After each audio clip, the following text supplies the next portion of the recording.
Update naman tayo sa Bagyong Quiapo.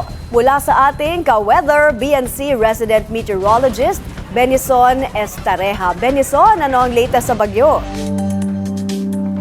Good evening, Ms. Mai, and to all our viewers. Sa ngayon po ay nakalabas na ng Philippine Area of Responsibility ang ating minonitor na si Bagyong Quiapo at patungo na po ito sa may southern China, malapit sa may Hong Kong. Muli itong namataan at 560 kilometers kanluran ng Itbayat, Batanes as of 3 p.m.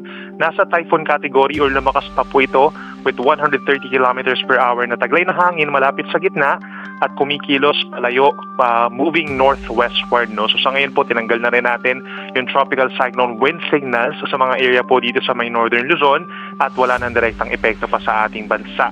At sa susunod na 3 araw, wala tayong nakikita panibagong bagyo na papasok ng Philippine Area of Responsibility.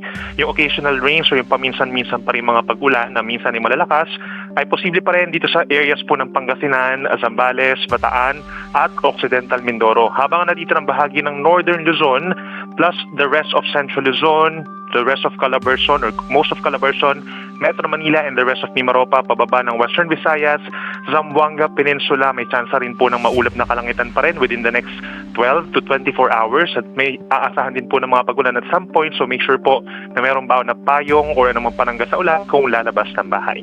Yan muna ang latest pala dito sa weather forecasting ng Pag-asa. Balik po sa inyo. Benison, mabilis na tanong lang, maganda ba ang weather sa Lunes, araw ng SONA?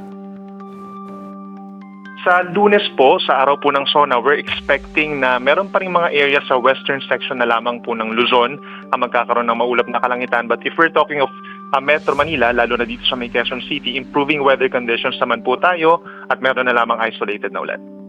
Maraming salamat sa weather update, BNC resident meteorologist Benison Estareja.